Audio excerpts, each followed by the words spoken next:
يا طيبة يا طيبة يا داوى العيان اشتقنا لك والهوى نادانا والهوى نادانا والهوى نادانا يا طيبة يا طيبة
وأجمل منك لم ترى قط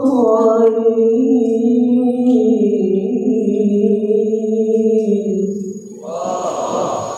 وأحسن منك لم تلد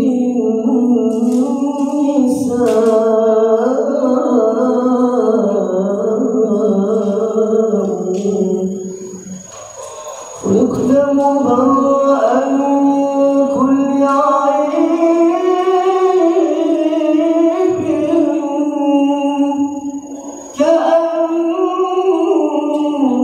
كأنك قد خلقت كما تشاء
أهلا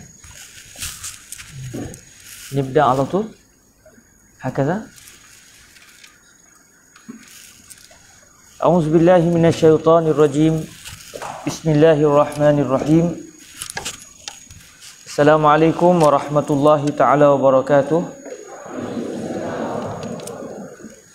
الحمد لله رب العالمين والصلاة والسلام على الحبيب المصطفى سيدنا ومولانا محمد الكريم وعلى آله وعترته وأصحابه أجمعين.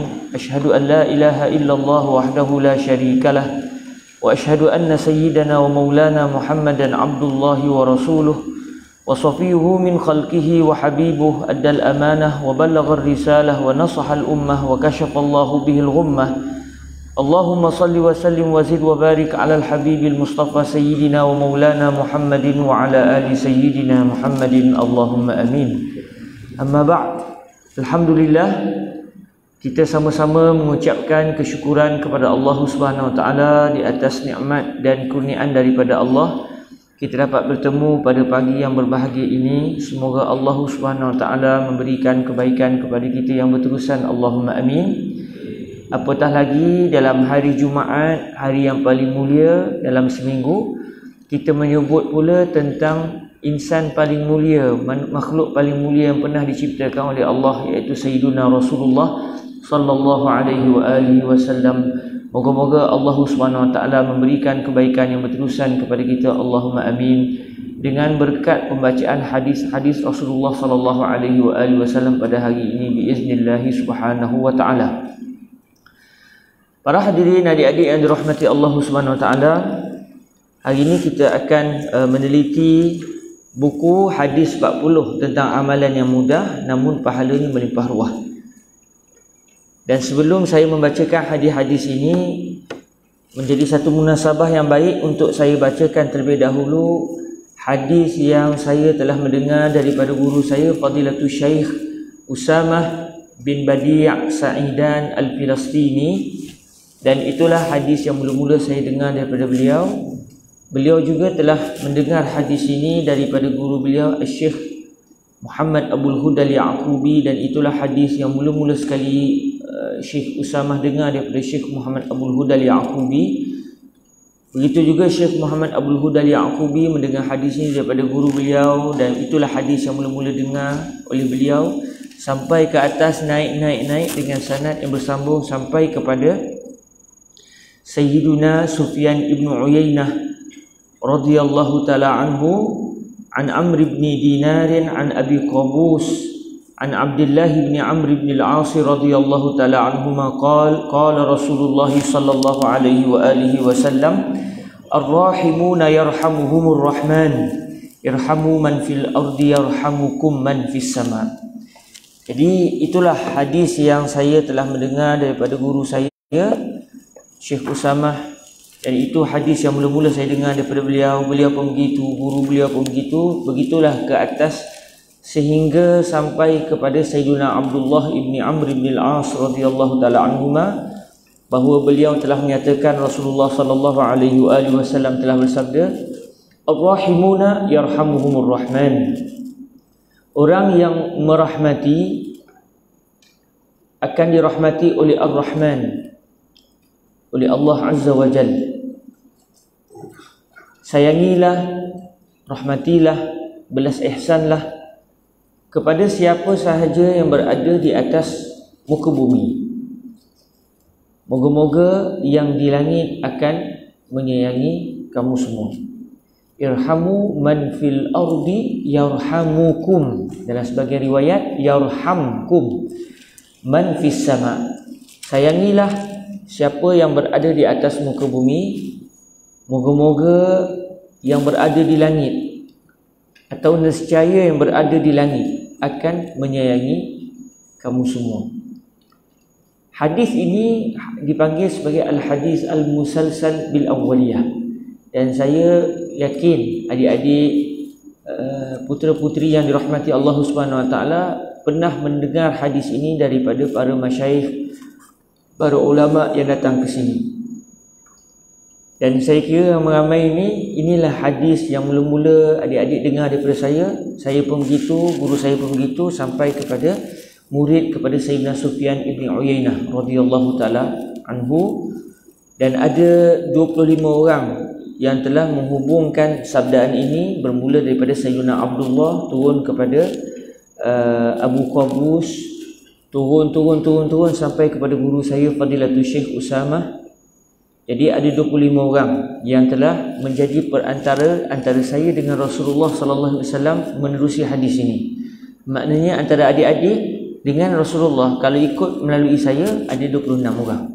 Bermula daripada Sayyidina Abdullah bin Amr bin As, turun sampai kepada saya, yang telah menyambungkan sabdaan Nabi yang berbunyi Ar-Rahimuna yarhamuhumur Rahman, irhamu man fil ardi yarhamukum man fis sama'. Hadis ini diperdengarkan kali pertama sebelum kita mendengar mana-mana hadis Rasulullah sallallahu alaihi wasallam yang lain. Supaya sebelum kita nak mendengar apa saja sabdaan Nabi, sama ada dari akidahnya atau dari sudut syariahnya atau dari sudut tasawufnya atau dari sudut Nabi memperkenalkan kepada kita, memberitahu kepada kita apakah dia ujian-ujian sepanjang zaman. Sebelum kita nak dengar pelbagai hadis Rasulullah SAW yang lain, dan contoh pagi ni kita akan dengar 40 hadis tentang amalan yang mudah namun pahalanya melimpah ruah. Sebelum kita nak dengar apa hadis sekalipun, kita diperdengarkan terlebih dahulu satu hadis yang ajar kita menjadi hamba Allah yang menyayangi.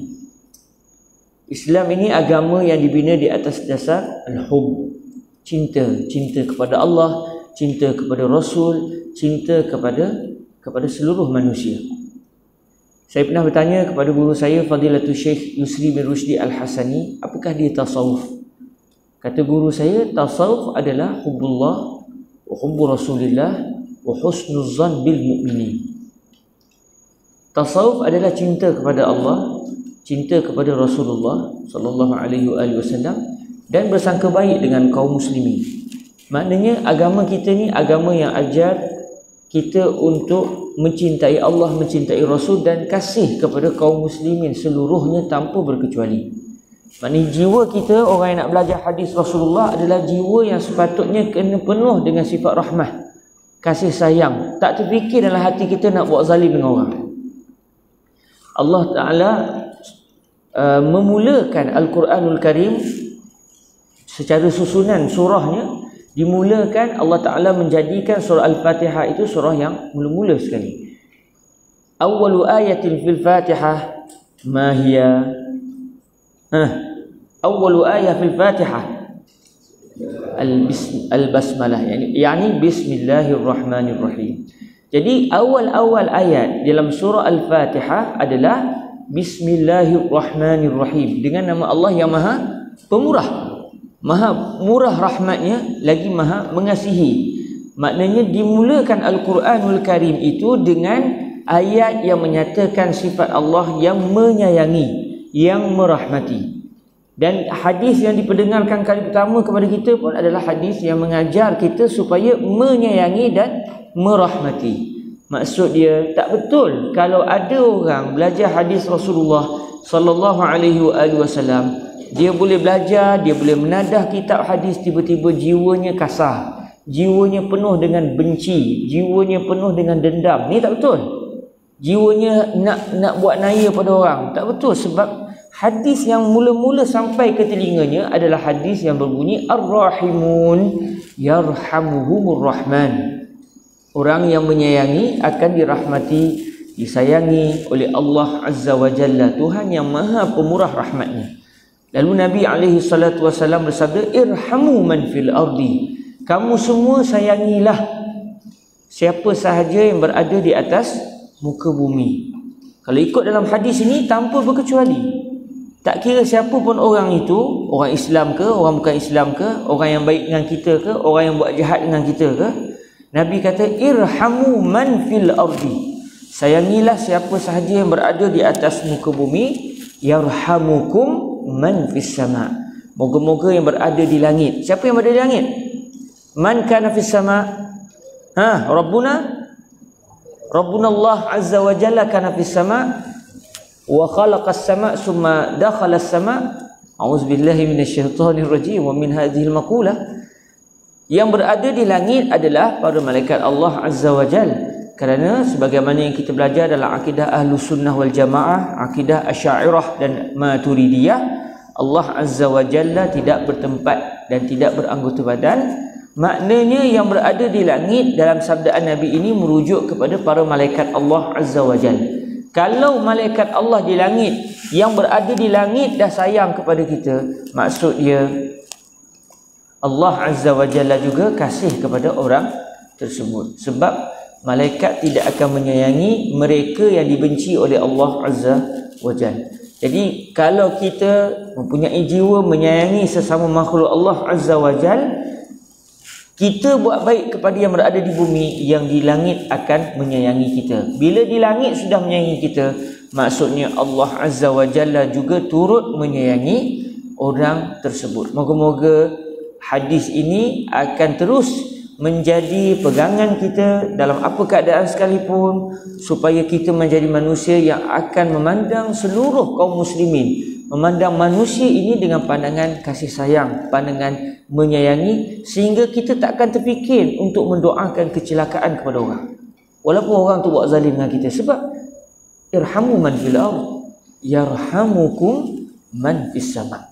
Jadi peganglah hadis ini untuk menjadi pegangan kita semua sampai mati, supaya kalau ada sampai satu tahap orang buat zalim dengan kita sekalipun, kita tak akan mendoakan yang buruk-buruk kepada orang tersebut, kerana kita masih berpegang dan akan terus berpegang dengan sabdaan Nabi yang berbunyi Ar-Rahimun yarhamuhumur Rahman irhamu man fil ardi yarhamukum man fis sama'. Baik, InsyaAllah kita akan mula masuk dalam kitab ini biiznillah subhanahu wa ta'ala. Kitab ini asalnya ada kitab Arabnya, iaitu kitab yang berbunyi Al-Arba'un Al-Munirah fil Ujuril Kabirah Alal A'malil Yasirah. Saya terjemahkan, kemudian saya tambah beberapa hadis. Ada 4 hadis saya tambah daripada kitab asal, lalu akhirnya saya terjemahkan dan saya datangkan pengajaran dalam setiap hadis. Moga-moga Allah memberikan kepada kita kefahaman terhadap setiap hadis yang bakal kita pelajari. Allahumma amin.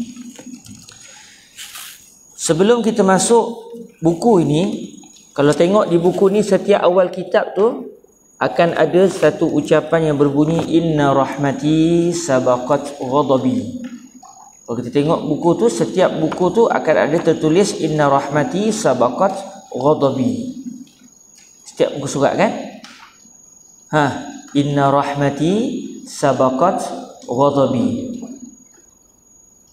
Ini adalah firman Allah Azza wa Jalla menerusi hadis qudsi. Allah Ta'ala berfirman, lalu Nabi SAW memberitahu kepada kita bahawa Allah SWT telah berfirman, inna rahmati sabaqat ghadabi, sesungguhnya rahmatku mendahului kemurkaanku. Sengaja saya mendatangkan hadis ini dalam setiap muka surat, supaya bila kita baca mana-mana hadis dalam buku ini pun, kita akan teringat terus dengan firman Allah dalam hadis qudsi ini yang berbunyi inna rahmati sabaqat ghadabi, sesungguhnya rahmatku mendahului kemurkaanku. Sebab setiap hadis yang kita akan belajar ini menunjukkan rahmat dan kasih sayang Allah kepada kita semua. Sebab buku ni cerita tentang amalan yang mudah. Kalau amalan mudah, sepatutnya pahala pun takat yang mudah lah. Semakin susah kerja, patut upah lagi banyak. Kalau kerja mudah, takkan nak bagi upah banyak sangat. Tetapi dalam hadis ini kita akan lihat ada amalan yang mudah, tetapi Allah Azza wa Jalla memberikan pahala sangat melimpah ruah. Menunjukkan Allah Azza wa Jalla adalah Tuhan yang sangat menyayangi. Jadi sangat tidak patut untuk kita yang telah memiliki Allah Azza wa Jalla yang begitu sayang kepada kita, tetapi kita tidak pula berusaha untuk menjadi hamba Allah yang taat kepada Allah. Sebab Allah Azza wa Jalla, walaupun kita buat silap, walaupun Allah boleh membakar kita dalam api neraka dengan kemurkaan Allah. Namun Allah menyatakan inna rahmati sabaqat ghadabi. Sesungguhnya rahmatku mengatasi kemurkaanku. Jadi setiap hadis yang akan kita pelajari ini semuanya akan pergi kepada inna rahmati sabaqat ghadabi. Lalu ia akan membawa kita untuk kasih kepada Allah Azza wa Jalla dan berterima kasih kepada Allah kerana telah memberikan kepada kita nikmat yang begitu banyak, kasih sayang yang begitu banyak, pahala yang begitu banyak. Sekalipun mungkin amalan yang kita lakukan tidaklah besar dan tidaklah susah sangat. Kita tengok hadis yang pertama. Sebelum tengok pada hadis yang pertama tu, ada satu syair.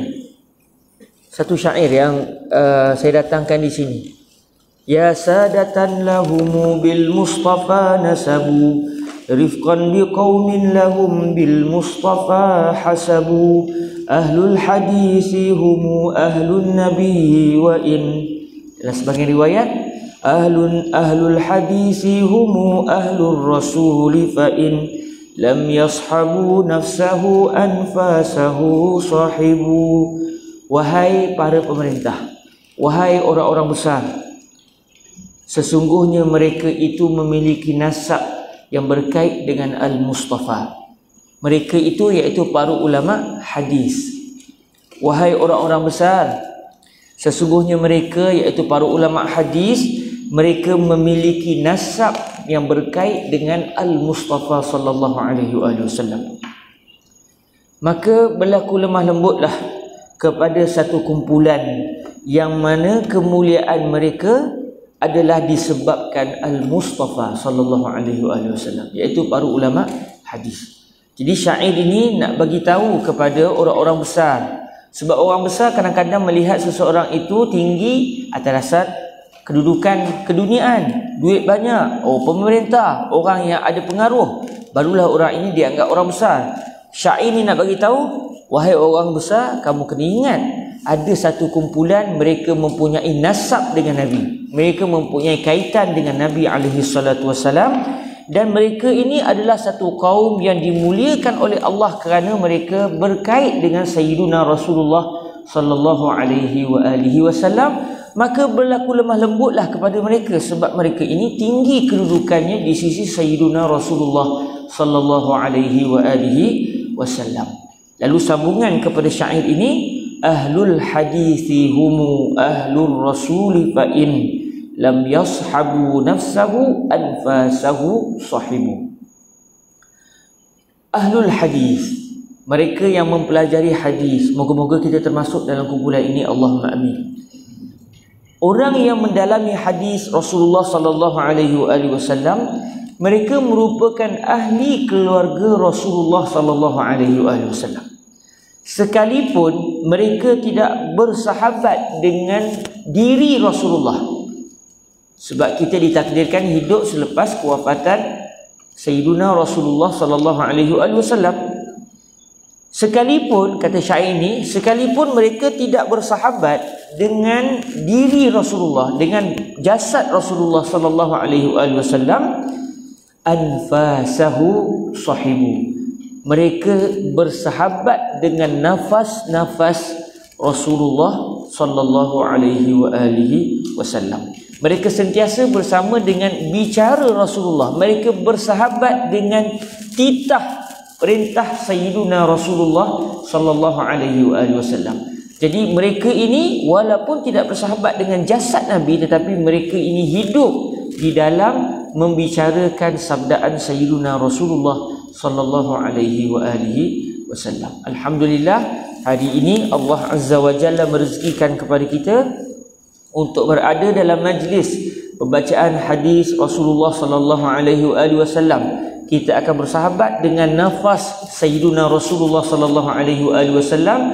Tambah pula hari Jumaat. Hari Jumaat kita diminta untuk memperbanyakkan salawat ke hadrat baginda Nabi Muhammad sallallahu alaihi wasallam. Majlis hadis adalah majlis bersalawat kepada Sayyiduna Rasulullah sallallahu alaihi wasallam. Sebab dalam majlis hadis kita akan kerap dan sentiasa menyebut tentang Sayyiduna Rasulullah sallallahu alaihi wasallam. Lalu kita akan terus bersolawat kepada Sayyiduna Rasulullah sallallahu alaihi wasallam. Bayangkan daripada start majlis tadi sampai sekarang agak-agak dah berapa selawat kita selawat? Saya pun tak tahu dah. Entah-entah dah sampai 100, entah-entah dah 200. Sebab apa? Kita tak sempat kira kerana bicara kita hari ini adalah khusus tentang Nabi. Lalu bila sebut tentang Sayyiduna Rasulullah sallallahu alaihi wasallam, kita akan bersolawat kepada Nabi alaihi salatu wasallam.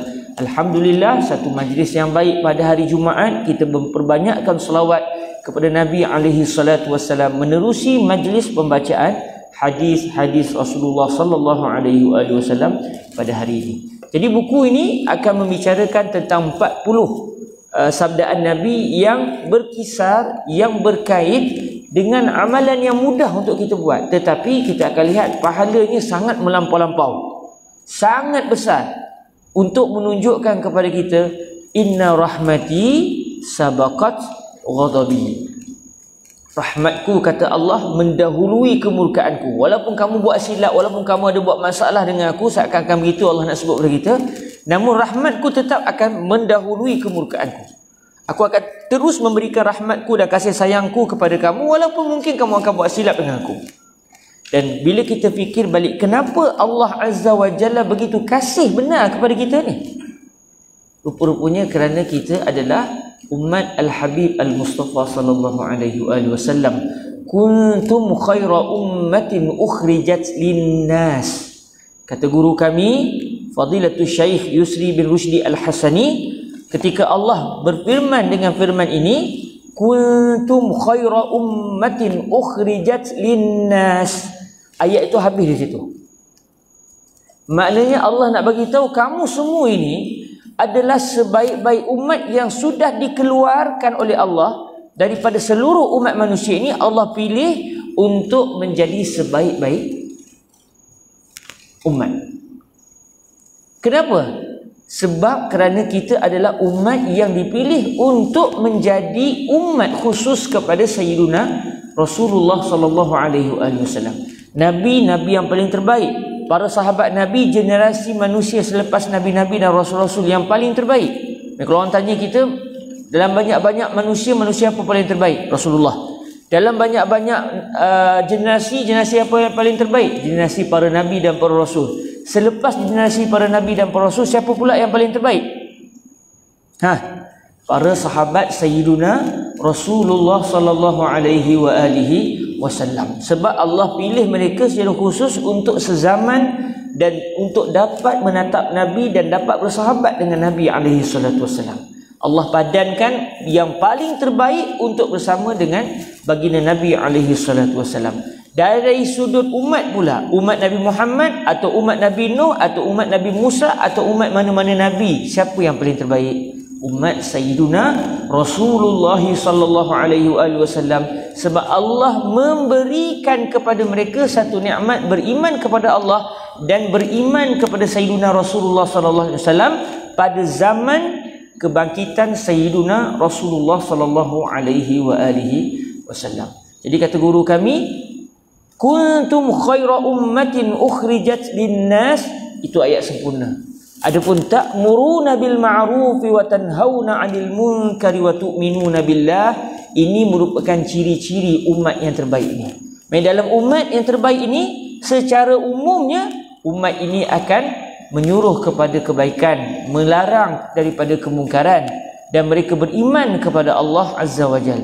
Bermaksud kalau orang itu dia tak menyuruh kepada kebaikan, dia tidak menegah kepada kemungkaran, tetapi dia beriman kepada Allah, dia tetap khaira ummatin ukhrijat linnas. Dia tetap umat yang paling terbaik. Bukan syarat untuk menjadi yang paling terbaik apabila hanya menyuruh kepada kebaikan, mencegah kepada kemungkaran. Pun begitu, sifat umat Rasulullah sallallahu alaihi wasallam secara umum, mereka akan menyuruh kepada kebaikan dan mereka akan menegah kepada kemungkaran. Sebab ada orang salah faham. Orang kata kita hanya akan menjadi terbaik kalau kita suruh orang buat baik, larang orang buat jahat. Tapi kalau kita pun buat jahat, tak suruh orang buat kebaikan, kita bukan sebaik-baik umat. Tak, kita tetap sebaik-baik umat sebab kita dibangkitkan oleh Allah menjadi umat Sayyiduna Rasulullah sallallahu alaihi wasallam. Jadi hadis yang bakal kita pelajari ini sebenarnya semua menunjukkan betapa Allah memuliakan kita. Sebab apa? Sebab kita adalah umat Al-Habib Al-Mustafa sallallahu alaihi wa alihi wasallam. Baik, kita akan lihat hadis yang pertama insya-Allah subhanahu wa taala. Hadis yang pertama di muka surat 1. Secara adatnya saya tak akan dapat baca satu-satu dengan meneliti satu-satu. Pernah buat majlis ni secara laju-laju 8 jam. Buat majlis secara relax 23 majlis. Satu majlis lebih kurang sejam setengah. Jadi kalau kita baca satu-satu lah, kena bincang dengan 20 majlis. Kita khatam pada malam Lailatul Qadar nanti. Okey. Tapi setakat ni kita buat laju-laju lah. Sebab kalau adik-adik sanggup, saya tak sanggup lah. Saya nak balik. Okey, kita lihat hadis yang pertama insya-Allah. Hadis yang pertama adalah hadis yang paling tinggi sekali berbanding dengan 39 hadis yang akan datang. Amalan paling mudah tetapi pahalanya sangat melimpah ruah, sangat besar, sedangkan amalannya sangat-sangat mudah. Hadis yang pertama, cinta Rasul sallallahu alaihi wasallam membawa ke syurga. Bisnadina al-muttasil ila sayyidina al-imam Muslim ibn al-Hajjaj ibn Muslim al-Kushairi an-Naisaburi rahimahullahu azza wa jalla wa nafa'ana Allah bi ulumihi wa ulumi masyayikhihi wa talamizatihi wa qurra'i sahihihi wa sa'iri musannafatihi wa syurrahiha Allahumma amin.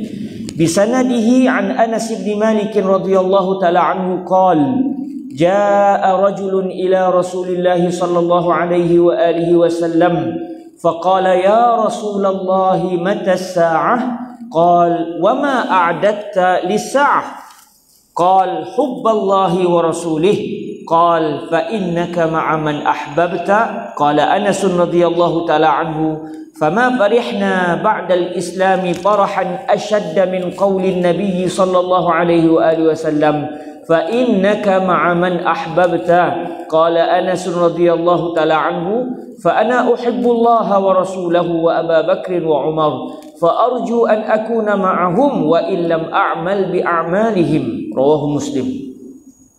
وفي رواية للبخاري رضي الله تعالى عنه وأرضاه ونفعنا الله بعلومه وعلوم مشايخه وتلاميذته وقراء صحيحه وسائر مصنفاته وشراحها اللهم أمين بسندنا إليه وبسنده عن أنس بن مالك رضي الله تعالى عنه أن رجلا سأل النبي صلى الله عليه وآله وسلم متى الساعة يا رسول الله قال ما أعددت لها قال ما أعددت لها من كثير صلاة ولا صوم ولا صدقة ولكني أحب الله ورسوله قال أنت مع من أحببته.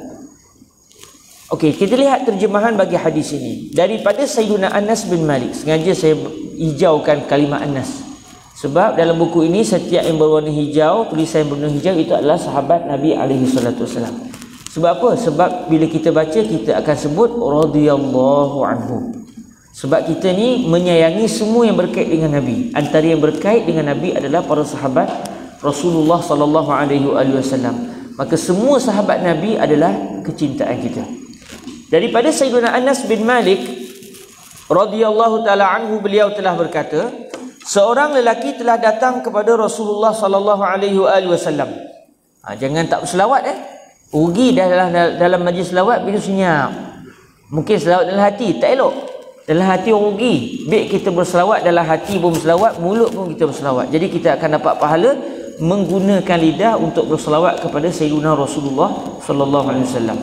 Kalau ikut guru kami Fadilatul Syekh Usamah bin Badi' Sa'idan, dia kata awak selawat kuat sikit lah. Kalau beliau suka kalau kita an Abi qala Rasulullah sallallahu alaihi wasallam, dia suka kita tinggikan suara. Ikutlah kalau tu nak pakai style yang mana. Okey.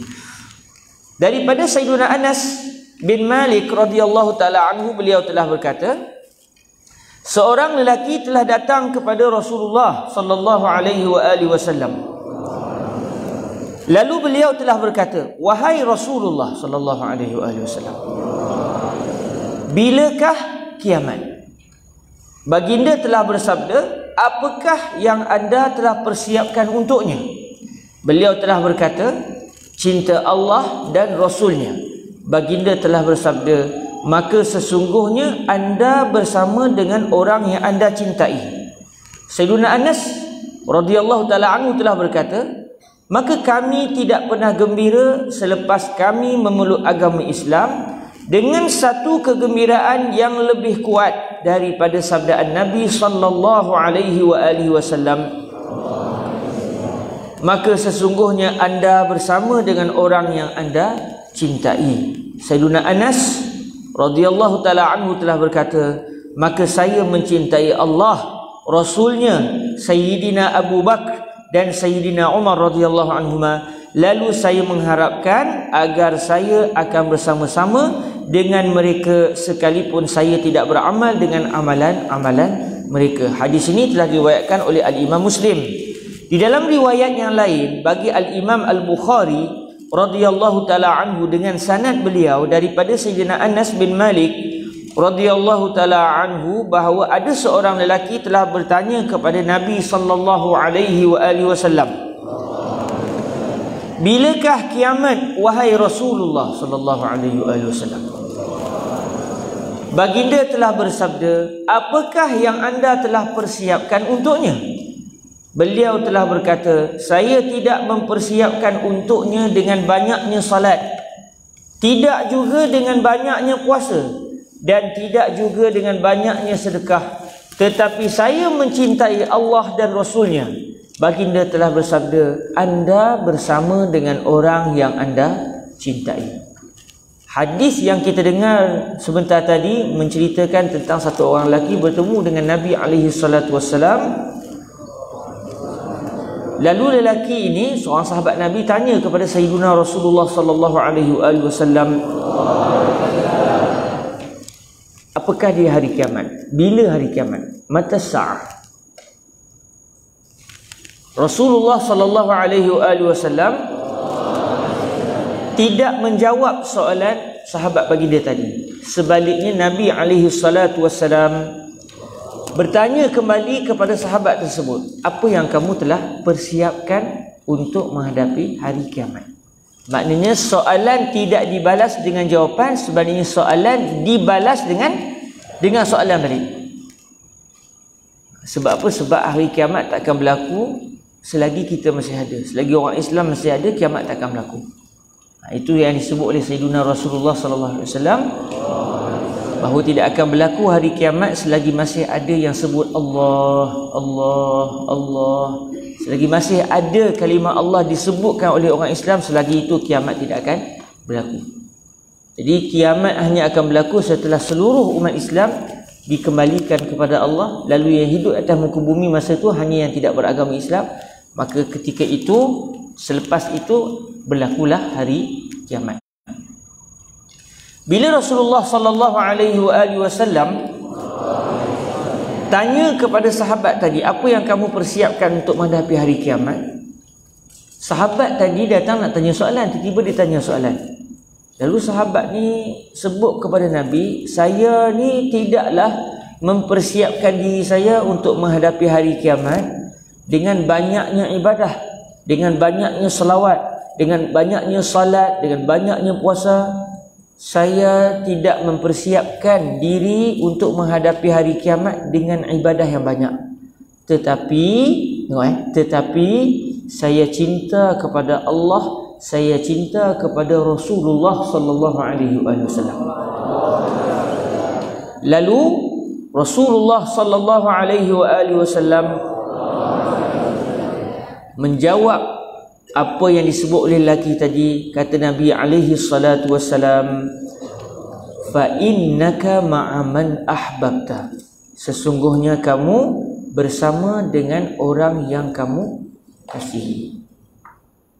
Maknanya kalau kita sayang kepada Sayyidina Rasulullah sallallahu alaihi wasallam, cinta tersebut akan ambil kita dan akan bawa kita kepada Rasulullah sallallahu alaihi wasallam di akhirat kelak. Habis amalan macam mana? Amalan saya sikit, amalan saya teruk, amalan saya biasa-biasa. Amalan biasa ke? Amalan tak biasa ke? Amalan luar biasa ke?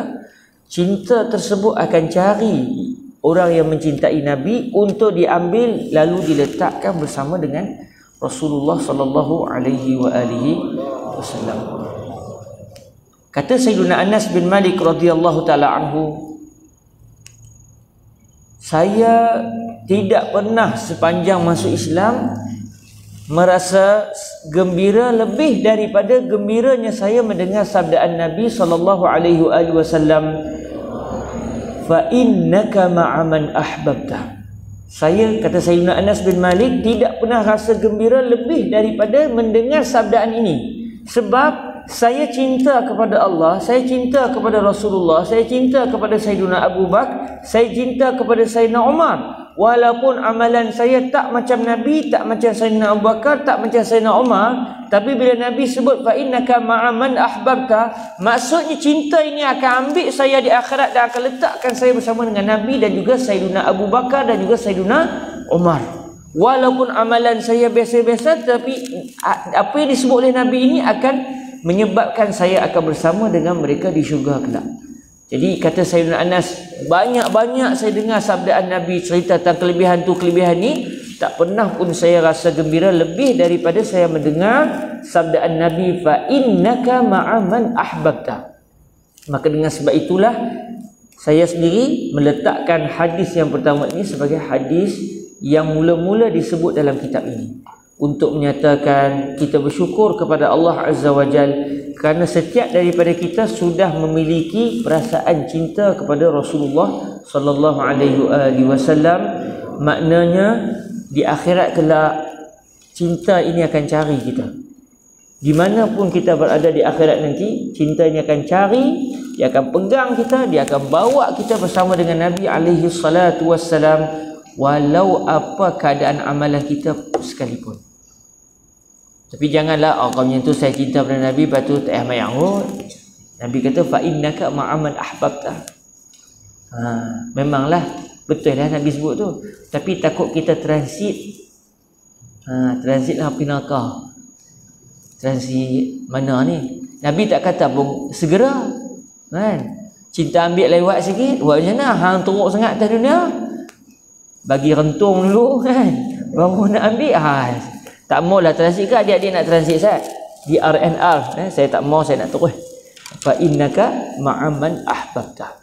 Maka syukur pada Allah kita memiliki perasaan cinta kepada Rasulullah sallallahu alaihi wasallam. Maka cinta ini akan mengambil kita semua biiznillah subhanahu wa taala. Cuma lagi sama ada cinta kita itu tinggi sangat-sangat atau biasa-biasa atau macam mana.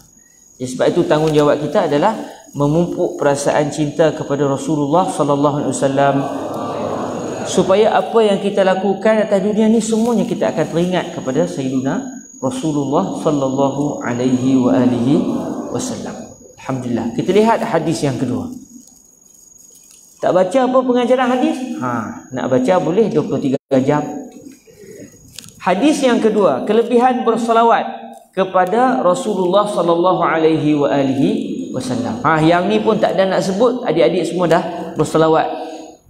Kuat tak tu, kan? Alhamdulillah. Wa anhu bihi an Abdullah bin Amr bin al-As radhiyallahu anhuma. Kenapa baca anhuma? Sebab Abdullah warna hijau, Am warna hijau. Maksud dia Sayyidina Abdullah pun sahabat Nabi, Sayyidina Am pun sahabat Nabi. Jadi dua orang. Kita mengaji bahasa Arab, jadi kita sebut radhiyallahu anhuma. Tapi tak tulis pun. Walaupun tidak ditulis tetapi dibaca. Kata guru kami Fadilatul Syekh Yusri bin Rushdi, dalam kita membaca hadis Rasulullah kadang-kadang tidak ditulis secara tulisan tetapi dibaca. Kerana itu yang diamalkan zaman berzaman. Jadi cuma orang dulu bila tulis kadang-kadang dia tulis ringkas. Dia tulis secara ringkas, tapi dalam masa yang sama kita bila baca kita akan baca secara penuh. An Abdullah bin Amr bin al-As radhiyallahu taala anhuma annahu sami'a an-nabiy sallallahu alaihi wa alihi wasallam yaqul idza sami'tumul muadzin faqulu misla ma yaqul thumma sallu alaihi fa innahu man shalla alayya salatan sallallahu alaihi biha 10 thumma salullaha liyal wasilah fa innaha manzilatun fil jannah la tanbaghi illa li'abdin min ibadillah wa arju an akuna anahu faman sa'ala liyal wasilah halat lahu syafa'ah. Rawahu Muslim. Daripada Sayyidina Abdullah bin Amr bin Al-As radhiyallahu taala anhuma, bahawa sesungguhnya beliau telah mendengar Nabi sallallahu alaihi wasallam bersabda, apabila kamu telah mendengar muazzin melaungkan azan, maka sebutlah seperti apa yang beliau sebut. Kemudian berselawatlah kepada saya, kerana sesungguhnya sesiapa yang telah berselawat kepada saya sebanyak satu selawat, nescaya Allah telah berselawat kepadanya disebabkan satu selawat itu akan 10 salawat. Kemudian mintalah Allah untuk saya akan al-wasilah, maka sesungguhnya ia adalah satu kedudukan di dalam syurga. Tidak layak kedudukan itu menjadi milik sesiapa pun, melainkan untuk seorang hamba sahaja daripada hamba-hamba Allah. Saya mengharapkan agar sayalah yang akan menjadi hamba tersebut. Maka barang siapa yang telah meminta al-wasilah untuk saya, nescaya telah halallah syafaat buatnya. Hadis ini telah diriwayatkan oleh Al-Imam Muslim.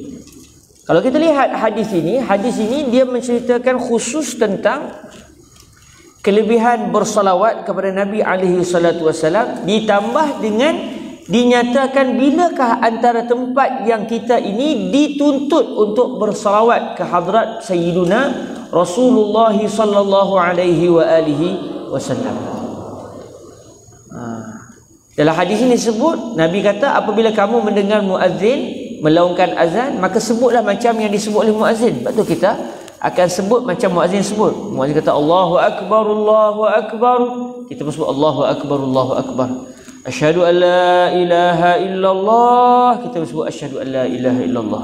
Asyhadu anna sayyidana Muhammadar Rasulullah, kita bakal sebut asyhadu anna sayyidana Muhammadar Rasulullah.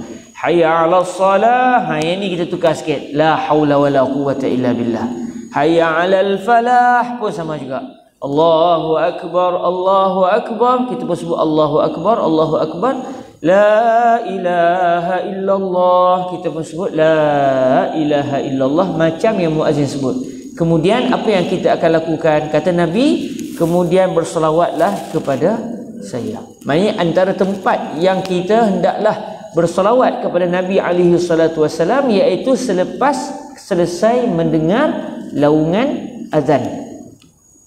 Lalu Nabi alaihi salatu wasallam menyatakan, kenapa kita ni kena berselawat kepada Nabi? Sebab ada orang tanya soalan, awak Nabi duk minta kita selawat, awak Nabi perlukan kita ke? Contoh kalau saya sebut kat adik, tiap-tiap hari sebut nama saya nak. Jangan tak sebut, lepas tu mesej tu hang sebut lagi. Dah hang sebut. Sebut Hairul Nizam, Hairul Nizam, Hairul Nizam. Tengah malam pun sebut Hairul Nizam, Hairul Nizam, Hairul Nizam. Orang lalu pun sedang, ni apa ni ajaran apa ni? Tarikat apa ni kan? Hairul Nizam, Hairul Nizam, nak kata zikir dak kan? Apa? Tawasul kan? Macam tu. Ya kan, lari capal pun tak boleh kan? Bahaya tu. Beg capal kan? Kita satu mazhab tak apa. Mazhab kita sama. Orang lain mazhab lain tak apalah. Kita mazhab cinta. Cinta pada Nabi ni apa saja. Cinta pada Rasulullah ni tak ada cara. Apa saja cara. Sayyidina Anas melahirkan rasa cinta beliau kepada Nabi dengan suka kepada dubak. Saya selalu terlupa bahasa Melayu. Dubak ni pada labu. Labu Sayyidina Anas tengok Rasulullah sallallahu alaihi wasallam satu hari dijemput dalam satu kenduri. Dalam kenduri itu ada hidangan daging, ada hidangan labu. Sayyidina Rasulullah sallallahu alaihi wasallam duk ambil labu. Hak daging tu kurang sikit. Lalu Sayyidina Anas faham, Nabi suka makan labu. Lalu Sayyidina Anas radhiyallahu taala anhu sebut, saya pun suka sungguh makan labu lepas tu. Sebab apa? Sebab suka makan labu kan? Kan? Sebab suka pada Rasulullah sallallahu alaihi wasallam. Ada hadis kah siapa makan labu dapat masuk syurga? Ada? Tak ada. Lepas tu kita kena buat lambang labu kah? Ikutlah. Nak buat lambang labu kau hang. Orang tanya buat labu sebab Nabi suka makan labu. Okey tu. Kau hang suka makan labu. Kau ikut tak suka tapi kes Nabi suka. Nampak? Sayyidina Anas suka makan labu kerana Nabi makan labu. Ada hadis kah? Sayangilah labu, cintailah labu. Tak ada. Habis Sayyidina Anas buat silap kah? Tak. Sebab cinta ni tidak ada cara. Apa saja.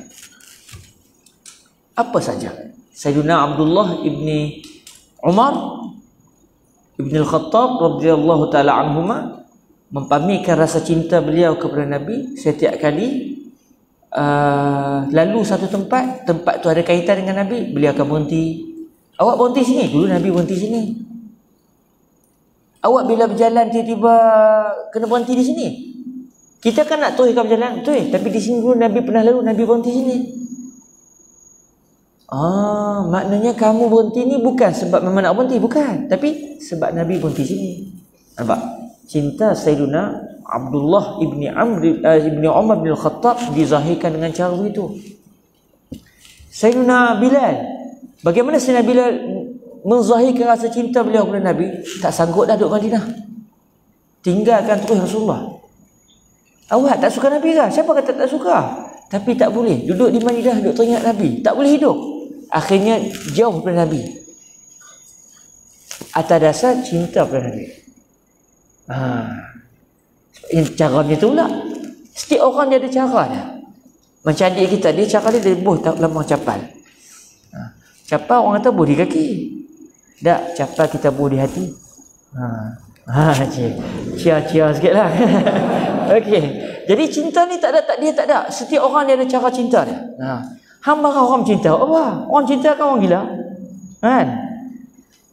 Janganlah marah saya sebab saya jatuh cinta. Orang jatuh cinta ni ma'zur. Buat macam mana? Dia jatuh cinta, ikut dia lah. Sebab tu orang jatuh cinta ni kadang-kadang dia akan buat perangai pelik sebab dia jatuh cinta. Okey. Tak apalah tu, lagi kan tak baca hadis lagi, kan? Okey, hadis yang kedua ni menceritakan tentang kalau Nabi SAW sebut, kalau seseorang itu melaungkan azan, maka ikutlah macam yang diikut, kemudian bersalawatlah kepada saya. Kenapa Rasulullah SAW suruh kita bersalawat kepada baginda sungguh-sungguh? Sedangkan Nabi adalah manusia yang paling merendah diri. Rasulullah seorang yang tawaduk, sangat-sangat tawaduk. Saya yang tak tawaduk ni pun tak gamak. Adik-adik, tiap-tiap hari tolong doakan untuk saya. Doa saya jadi kaya, doa saya jadi putih, doa saya jadi tu, jadi ni, contohlah kan. Tiap-tiap hari sebut. Tak sebut siap. Tak gamak. Hang siapa? Malu.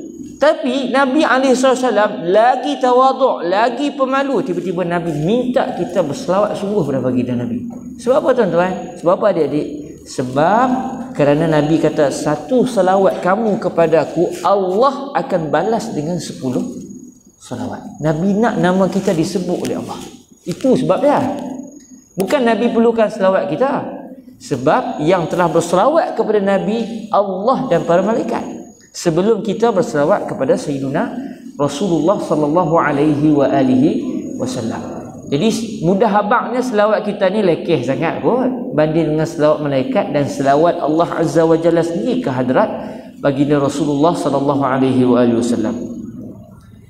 Lalu apabila Nabi alaihi salatu wasallam diberitahu oleh Allah bahawa siapa saja berselawat kepada kamu ya Rasulullah sekali, aku akan selawat kepada dia disebabkan satu selawat tu 10 kali. Allah tak mau selawat kita kepada Nabi lagi banyak daripada selawat Allah kepada orang yang berselawat kepada Nabi. Nampak tak betapa Nabi ini adalah satu susuk tubuh yang sangat dicintai oleh Allah Azza wa Jal, sehingga Allah tak nak ada orang sebut Nabi, memuliakan Nabi lebih daripada Allah Azza wa Jalla memuliakan orang yang memuliakan Nabi alaihi salatu wasallam. Sehingga Nabi kata, sesungguhnya barang siapa yang berselawat kepadaku satu selawat, Agak-agak kita dalam majlis tadi berapa selawat? Siapa rajin kira? Selawat etik. Dia tengok nanti last kali majlis berapa banyak selawat.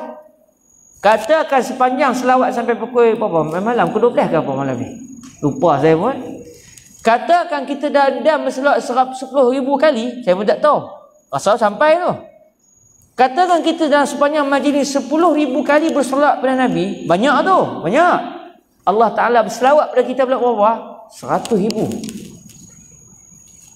Apa maksud Allah berselawat kepada kita? Allah sebut nama kita, Allah muliakan kita dengan menyebut nama kita, dengan dijanjikan pengampunan, diangkat darjat, dicintai oleh Allah Azza wa Jal. Adik-adik kalau tok guru sebut nama adik-adik pun sonok. Oh, dia kata, hang jangan buat main dengan aku, tok guru dia sebut nama aku. Elok lagi. Itu baru tok guru. Kalau Menteri Besar pula, Menteri Besar Kedah, nak tahu Menteri Besar Kedah, tulis di Facebook, ada orang ni pergi ke Mahmud Yan, ada satu budak ni, kenal sungguh kat dia. Oh, kawan tu dia copy paste, dia print screen, dia tampai kod-kod, dia buat lambang, dia tukar gambar capal, dia tukar gambar tu. Nak katanya seronok, suka. Itu baru orang sebut nama kita. Tiba-tiba Nabi bagi tahu satu selawat Allah sebut nama kamu 10 kali. Sebut bukan dengan benci, sebut dengan kasih.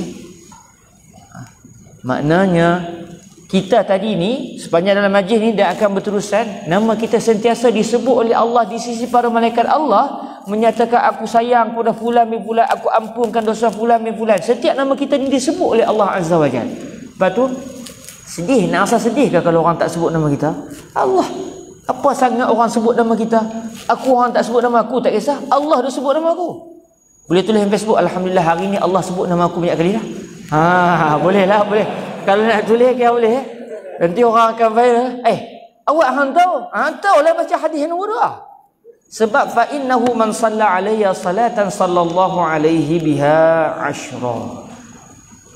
Jadi di sinilah kita tahu kelebihan berselawat ke hadrat baginda Nabi alaihi salatu wasalam.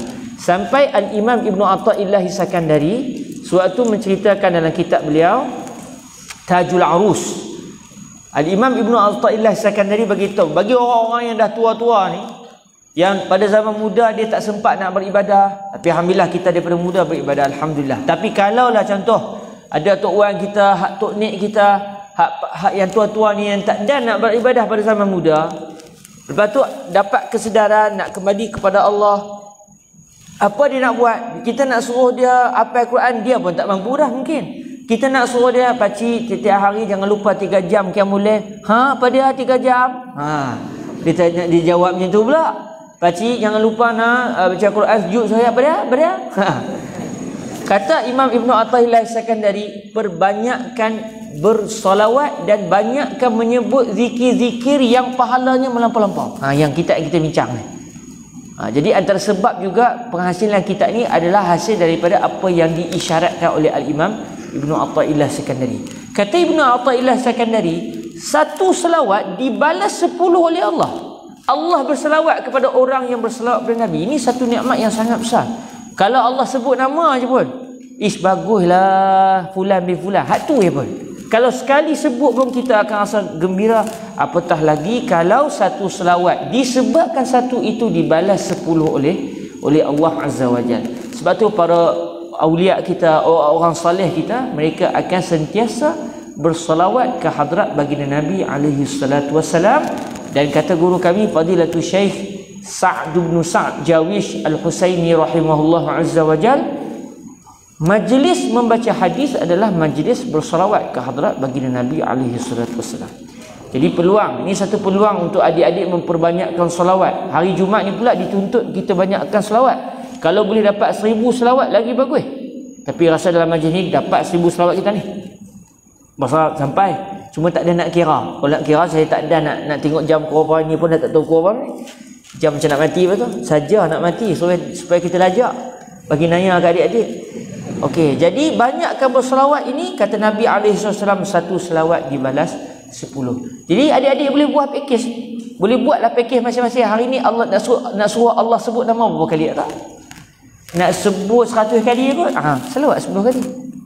Saya nak Allah sebut nama saya 1000 kali hari ni. Hairul Nizam, aku sayang dia. Hairul Nizam, aku ampun dosa dia. Nak 100 kali, selawat 10 kali. Nak 1000 kali, selawat 100 kali. Nak 10,000 kali, selawat 1000 kali. Kita sendiri boleh pilih nak Allah sebut nama kita berapa banyak. Nak katanya begitu Allah memuliakan Rasulullah sallallahu alaihi wasallam sehingga semua yang dimuliakan oleh Allah berkait dengan Nabi semuanya akan dilampaui oleh Allah dari sudut pahala. Maka jadikan salawat kepada Nabi ni memang makanan kita. Fa inna zikrar rasuli ruhun li anfusina, rauhun li anfusina. Sebagian para ulama sebut menyebut nama Nabi alaihi salatu wasallam ini dalam qasidah Burdah ya. Rauhun, boleh juga dibaca ruhun li anfusina. Menyebut nama Nabi ni rauh, satu kerehatan bagi jiwa kami. Sebagai orang bila baca qasidah Burdah ni sebut menyebut nama Nabi ni ruhun li anfusina. Menyebut Nabi ini roh bagi jiwa kami. Kalau kami tak sebut Nabi, mati kami. Jadi serupa macam orang mati. Mana boleh hidup kalau tak sebut nama Nabi? Sampai tahap tu. Hang tak asuk sungguh ni. Sebab jana kami jatuh cinta. Orang cinta kan macam orang gila. Minta maaf lah. Macam tu. Jadi memperbanyakkan cerita tentang Nabi, bersalawat pada Nabi, sampai kita semua ada cinta pada Nabi, tetapi nak sampai cinta itu jadi darah daging, jadi sampai roh kehidupan kita. Itu yang akan menyebabkan kita dimuliakan oleh Allah, kerana kita memuliakan satu insan yang begitu dimuliakan oleh Allah Azza wa Jalla. Jadi amalan yang kedua yang sangat mudah, tak payah pun. Allahumma salli ala Sayyidina Muhammad wa ala ali Sayyidina Muhammad. Dah 10 kali dah. Sebelum ni tak tahu. Tak kira dah, banyak sungguh. Nak bagi tahunya berselawat ni ibadah yang mudah. Kata Ibnu Athaillah Sakandari, orang tua yang dia tak sempat nak ibadah secara fizikal ni, dia memperbanyakkan selawat, dia memperbanyakkan zikir. Masa dia baring boleh, masa dia bangun boleh, dia lena pun boleh. Dia boleh sentiasa memperbanyakkan ibadah dengan hanya menggerakkan lidahnya kepada Allah Azza wa Jalla. Kata guru kami Fadilatul Syekh Yusri bin Rushdi, kalau kita tengok mushaf yang ke di muka surat yang ke-6 tu, menurut guru kami, saya pilih sikitlah. Menurut guru kami Fadilatul Syekh Yusri bin Rushdi Al-Hasani Al-Husaini, Syekh Yusri ni guru kami di Al-Azhar, dari segi nasab ayah beliau bersambung sampai ke Sayyidina Al-Husain, daripada nasab ibu beliau pula bersambung sampai ke Sayyidina Al-Hasan. Jadi menurut Fadilatul Syekh Yusri bin Rushdi Al-Hasani Al-Husaini, Rasulullah sallallahu alaihi wasallam sebenarnya tidak memerlukan selawat kita. Kerana apa sangatlah selawat kita ke atas baginda berbanding dengan selawat Allah, Tuhan seluruh alam ini, ke atas baginda. Namun baginda menggesa kita agar berselawat kepada baginda supaya pahala yang sangat lumayan ini diberikan oleh Allah kepada kita. Wabil mu'minina raufur rahim. Allah sebut dalam Quran, Nabi ini kepada kaum mukminin sangat rauf, sangat berlemah lembut, sangat menyayangi. Harisun alaikum. Nabi ni adalah satu susuk tubuh yang sangat tamak agar kebaikan diberikan kepada kamu. Nabi ni tamak orang dia. Tapi bukan tamak harta, tamak untuk Allah bagi banyak-banyak kepada umat baginda. Sampai dipuji langsung oleh Allah Azza wa Jal. Subhanallah. Bersyukur kita kepada Allah yang telah memilih kita menjadi umat kepada Nabi alaihi salatu wassalam. Kita pergi pada hadis yang ketiga. Okey. Halaman yang ketujuh, muka surat yang ketujuh, hadis yang ketiga. Besarnya ganjaran mengajak orang kepada kebaikan. Kalau yang pertama, yang kedua ni tak ada nak buat, Tuhan bagi dah. Cinta Allah dah bagi dah. Berselawat, bila dah cinta ke Nabi, mulut selawat, automatik dah. Alhamdulillah. Yang nombor tiga ni, kita mula nak berusaha untuk beramal. Yang nombor satu dengan nombor dua tak ada nak usaha, Tuhan bagi dah. Alhamdulillah. Yang ketiga ni kita nak berusaha sikit. Tapi usaha sikit pun tak teruk sangat lah, tak jenuh sangat, senang. Besarnya ganjaran mengajak kepada kebaikan. Tengok hadisnya.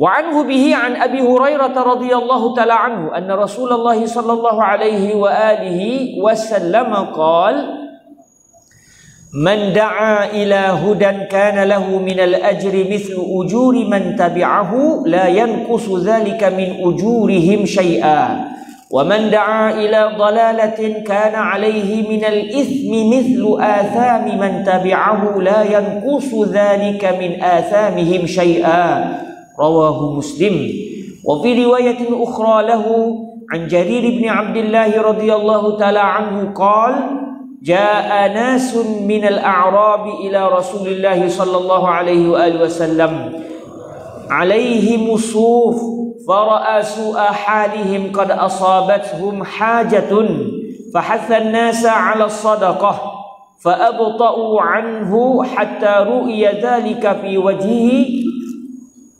qala thumma inna rajulan minal ansar جاء بصرة من ورق ثم جاء آخر ثم تتابعوا حتى عرف السرور في وجهه فقال رسول الله صلى الله عليه وآله وسلم من سن في الإسلام سنة حسنة فعمل بها بعده كتب له مثل أجر من عمل بها ولا ينقص من أجورهم شيء ومن سن في الإسلام سنة سيئة فعمل بها بعده كتب عليه مثل وزر من عمل بها ولا ينقص من أوزارهم شيء. Terjemahan hadis ini daripada Sayyidina Abu Hurairah radhiyallahu taala anhu bahawa sesungguhnya Rasulullah sallallahu alaihi wa alihi wasallam telah bersabda, barang siapa yang telah mengajak manusia kepada hidayah, ajak manusia kepada kebaikan. Hidayah maksudnya ajak manusia kepada kebaikan. Nescaya telah wujudlah baginya daripada pahala seperti bilangan pahala-pahala orang yang telah mengikutinya. Itu tidak pula mengurangi sesuatu pun daripada pahala-pahala mereka. Okay, barang siapa yang mengajak seseorang kepada hidayah, kepada ta'ah, kepada ibadah, diajak manusia kepada ibadah, nescaya telah wujudlah baginya daripada pahala, maksudnya dia akan dapat pahala seperti bilangan pahala-pahala orang yang telah mengikutinya. Ambil contoh mudah kita dalam majlis ni. Siapa yang mencetuskan idea untuk buat majlis pada hari ini? Guru-guru di Maktab Mahmud Yan. Akhirnya siapa yang ikut dalam majlis ini? Adik-adik semua. Siapa lagi ikut? Yang ikutlah, ada live lah. Bahaya tu sebut capal tadi. Berapa ramai yang ikut? Wallahualam. Letaklah ada 500 orang. Tak tahulah lebih ke kurang, wallahualam. Kita pun tak tahu satu orang yang hadir dalam majlis itu nak bagi pahala banyak mana. Katakanlah satu orang dapat 100 pahala. Contoh.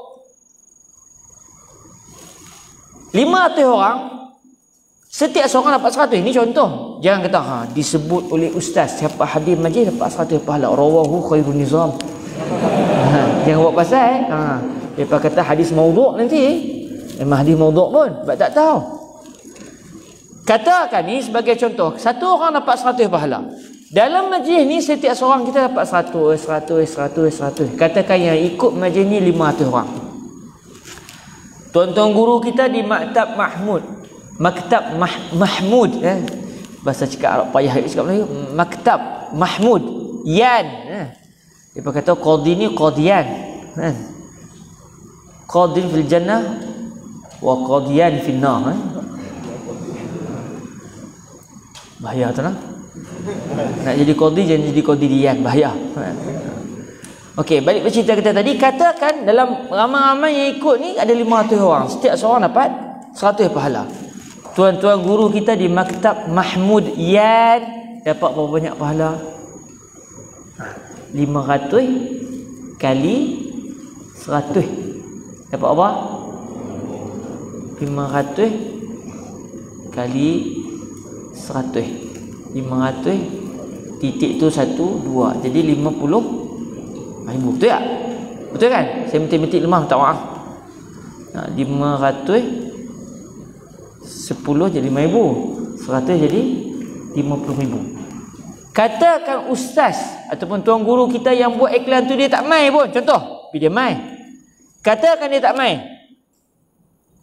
dia mesti hampa pergi kelas tak? Tapi ustaz mana? Saya tak pergi. Ajak orang pergi tak pergi. Ustaz tu boleh kata, hampa dapat 100, aku dapat 50,000. Sebab apa? Sebab para asatizah kita ini telah memulakan, dia yang mencetuskan. Akhirnya orang ikut, orang hadir. Setiap seorang tak kurang pahala, tetap akan dapat penuh. Tetapi untuk yang mula-mula mengajak, yang mencadangkan, akan mendapat pahala sebanyak bilangan seluruh pahala orang yang hadir dalam majlis ini. Sebab itu mengajak kepada kebaikan ni satu benda yang sangat untung. Bisnes yang sangat untung dengan Allah Azza wa Jalla. Hari ni lagi senang. Tulis di Facebook, tulis di Twitter, tulis di Instagram. Sangat senang. Tulis tu kalau orang tak ikut pun, ajak orang pada kebaikan, orang tak ikut pun dapat dah kawan tu. Dapat pahala dah. Ada orang, betul kan? Ikut bah. Sebanyak bilangan orang yang ikut, sebanyak itu Allah akan bagi pahala kepada yang mengajak. Mak ayah kita ajar kita makan pakai tangan apa? Mak ayah kita makan pakai tangan apa? Siapa ajar mak ayah kita? Tok Wan kita. Ngantuk ni, Tok Wan ngantuk. Tok Wan ngantuk makan pakai tangan apa? Makan pakai garpu ke? Dah orang kampung mesti pakai tangan kanan. Awak makan garpu tak boleh ke? Awak tak boleh pula. Saja abang lah kan? Boleh ya? Tok dengan Tok Wan kita pakai tangan apa? Tangan kanan. Siapa yang ajar Tok dengan Tok Wan kita? Tok Nik. Tok Nik ajar. Tok Nik kita makan pakai tangan apa? Kanan. Siapa ajar dia? Tok Nyang. Tok Nyang? Tok Nyang-Nyang. Betul tak? Tok Nyang-Nyang tu, Tok salah nyangat. Contoh kan? Ikutlah. Maknanya kita makan saat ni dengan tangan kanan, zoom pahala tu dia. Dengan Tok Nik, Tok Wan ni di alam barzah kata, dapat lagi pahala makan tangan kanan. Tiap-tiap hari makan banyak sikit apa? Sebab apa? Sebab semakin banyak kita makan ni, bukan mengajarkan untuk makan banyak dah. Dari sudut kita makan pakai tangan kanan tu, itu baru satu contoh. Itu baru satu contoh. Maknanya akhirnya semua yang mengajar manusia untuk makan pakai tangan kanan yang berkait dengan kita semuanya akan dapat. Dan yang paling banyak sekali siapa dia? Sayyidina Rasulullah sallallahu alaihi wasallam. Sebab tu jangan lepaskan peluang untuk kita menjadi orang yang mengajar manusia untuk kebaikan. Sebab mungkin pada zaman kita tak ramai ikut, tapi akan datang generasi yang akan datang, maka kebaikan itu akan terus diberikan kepada yang mengajak, sedangkan dia sekadar ajak pun. Macam mak ayah kita, jangan lupa sembahyang lah. Ramai yang tak lagi. Apa ni sembahyang tak tertib ni? Duk gelong sana gelong ni, tonggek sana tonggek sini, main elok sikit. Kita mau sembahyang elok. Kita tengok anak kita pula, hang sembahyang elok sikit. Akhirnya turun ke bawah, cucu cicit kita 100-200 tahun akan datang ni, dia sembahyang, kita dikubur dapat pahala. Sebab kita merupakan orang yang menyebabkan kepada berlangsungnya kebaikan itu berterusan. Sebab itu Nabi kata, barang siapa yang mengajak manusia kepada hidayah, nescaya telah wujudlah baginya daripada pahala seperti bilangan pahala-pahala orang yang telah mengikutinya. Itu tidak pula mengurangi sesuatu pun daripada pahala-pahala mereka. Barang siapa yang telah mengajak manusia kepada kesesatan, ini seriau sikit lah. Ajak orang buat jahat. Jom aku nak ajak hang satu benda jahat, tapi hang jangan cerita ke orang. Dia tak cerita, dia akan cerita. Kita bagi tahu satu kejahatan, bagi idea nak buat jahat. Kita ni baik, buat baik banyak lah. Kita try sekali buat jahat apa? Contoh, kita dah buat, atau mungkin kita tak ajak orang pun, tapi orang dapat idea. Kita dah tulis benda jahat di Facebook, orang dapat idea, elok juga ni lah. Orang pun buat jahat macam yang kita buat. Akhirnya orang lain pun ikut, orang lain pun ikut. Setiap yang Melakukan kejahatan tu kata Nabi, dia telah ditimpa daripada dosa seperti bilangan dosa-dosa orang yang telah mengikutinya. Itu tidak pula mengurangi sesuatu pun daripada dosa-dosa mereka. Maksudnya setiap yang membuat perbuatan jahat itu, dosa dia akan dapat macam yang sepatutnya dia dapat. Dalam masa yang sama, yang mempamerkan, yang memulakan kejahatan itu akan berterusan mendapat dosa sebanyak bilangan dosa orang tadi. Macam tadi jugalah, kira lah, katakan satu orang buat jahat, dia tunjuk gambar dia couple, contohlah. Orang sini tak ada kau lah, orang sini semua baik-baik kan, semua muhibbul habib alaihi salatu wassalam kan. Orang yang kasih pada Nabi ni dia malu nak buat maksiat sebab dia malu ke Nabi alaihi salatu wassalam. Ambil contoh orang sekolah lain, sekolah mana tak tahu, dia tunjuk gambar dia couple dengan markah dia, dengan orang Selangor kata awet dia. Dia kata bakal tunang, bakal tunang. Duduk dekat-dekat, tak ikut SOP. Pegang tangan. Contoh, orang sini tak, insyaAllah saya tak percaya orang sini. Taubat lahum tak percaya kan? Tak ikut SOP sebab berlaku persentuhan, lepas tu duduk rapat-rapat, tak pakai mask. Contoh, duduk bubuh di Facebook. Kawan-kawan dapat idea, elok juga no, dia tak kena apa-apa pun, tak kena panggil pun sebab tak ikut SOP. Contoh, orang lain pun bubuh kak dengan bakal markah. Tadi bakal tunang, ni bakal markah tu bakal makwa, belum makwa lagi tapi bakal. Orang lain pun buat. Katakan setiap seorang tu dapat dosa 100, 500 orang dapat idea. Setiap seorang akan dapat 500 dosa. Setiap seorang dapat 100 dosa. Tapi hak mula-mula tunjuk gambar tak ikut SOP tadi tu dapat berapa? Boleh auzubillah min zalik, 50,000. 50,000 dosa. Dia kata aku bukan ajak hangpa pun, aku buat seorang-seorang aku yang habis ikut apa. Masalahnya orang lain dapat idea, orang lain dapat satu cara yang baik, tak ikut SOP. Akhirnya mereka berpegangan tangan, tidak mengikut SOP dan berdekatan, tidak ada penjarakan sosial. Sebab tu jangan kita menyusahkan diri kita di akhirat dengan ajar orang buat maksiat. Makanya buatlah maksiat seorang-seorang. Okey? Buatlah maksiat seorang-seorang. Jangan ajar dan ajak orang lain buat maksiat. Mereka boleh buat maksiat Ustaz nah? Siapa kata boleh? Tak malu kat Nabi kah? Maksud dia jangan buat maksiat. First sekali jangan buat maksiat. Dan jangan pastikan diri kita melakukan maksiat sampai orang ikut. Sebab dosa kita pun jenuh nak tanggung, apatah lagi nak menanggung dosa tambahan. Tetapi ajaklah orang kepada kebaikan, sebab selagi yang mengikut, selagi itulah pahalanya akan berterusan. Di sini pun hadis yang ketiga ini menunjukkan kepada kita kelebihan mengajar dan mengajak manusia kepada kebaikan. Jadi setiap seorang kita kena ada usaha ni. Kalau dulu mungkin nak ajak orang buat baik kita segan, siapa nak ajak aku? Tapi lah senang, tulis di Facebook, tulis status, akan ada orang like. Itu tanda tu orang nak boleh puas hati dengan cara kita dan akan berkembang kebaikan itu. Jadi mengajar dan mengajak manusia kepada kebaikan itu akan membawa kepada tambahan pahala yang sangat melimpah ruah kan. Kita tengok hadis yang keempat pula. Kita sampai pukul 10 kan? Ya, sampai pukul 10 kan? Sebab jam saya ni tak tahu, dalam sampai Kedah dia jadi lambat pula. Bateri habis asal.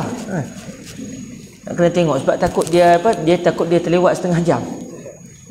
Kata dah lah 1 minit, jam saya baru 9.58. Jadi kalau macam tu nampaknya saya kena ikut. Jadi jam yang betul macam tu, hak ni ke hak ni? Hak ni dah lah, belum pukul 10 lagi. Tapi kalau ikut adat hak ni betul ke jam ni? Pukul 10 dah kalau ni? Saja apa nak berhenti awal. Kalau begitu kita berhenti, kita masuk hadis yang keempat nanti pada pertemuan yang akan datang insya-Allah. Kita tangguhkan majlis kita dengan kita berselawat bersama-sama ke hadrat Sayyiduna Rasulullah sallallahu alaihi wasallam. اللهم صل أفضل صلاة على أسعد مخلوقاتك سيدنا محمد وعلى آله وصحبه وسلم عدد معلوماتك ومداد كلماتك كلما ذكرك الذاكرون وغفل عن ذكره الغافلون اللهم صل أفضل صلاة على أسعد مخلوقاتك سيدنا محمد وعلى آله وصحبه وسلم عدد معلوماتك ومداد كلماتك كلما ذكرك الذاكرون وغفل عن ذكره الغافلون اللهم صل أفضل صلاة على أسعد مخلوقاتك سيدنا محمد وعلى آله وصحبه وسلم عدد معلوماتك ومداد كلماتك كلما ذكرك الذاكرون وغفل عن ذكره الغافلون سبحانك اللهم وبحمدك أشهد أن لا إله إلا أنت أستغفرك وأتوب إليك بسم الله الرحمن الرحيم والعصر إن الإنسان لفي خسر إلا الذين آمنوا وعملوا الصالحات وتواصوا بالحق وتواصوا بالصبر. Terima kasih semua. InsyaAllah kita akan bertemu lagi untuk mendengar hadis yang keempat biiznillah subhanahu wa ta'ala. Aqulu qawli hadza wa astaghfirullah li wa lakum. Assalamualaikum warahmatullahi wabarakatuh.